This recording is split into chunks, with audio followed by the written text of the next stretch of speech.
Essentially, it was, I just skimmed the last 3 pages.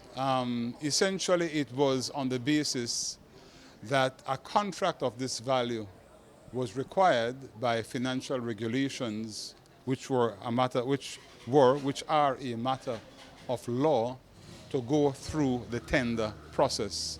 And this contract was for tens of millions of dollars, and it was awarded without any tender, without any opportunity for anybody else to offer their services, to perform the work at a lower price, etc. So the court decided that the violation of the tender procedure was sufficient to make the contract not valid.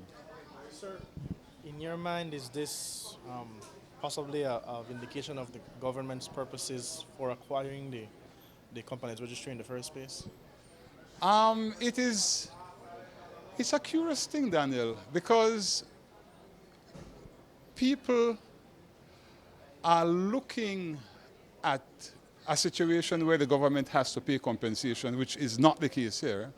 But they look at a situation where government has to pay compensation as as indicating that there was a bad move on the part of government, overlooking entirely the fact that when government does acquire a property, does compulsorily acquire a property, it is doing something which governments legitimately are permitted to do. Section 17 of the Constitution permits it.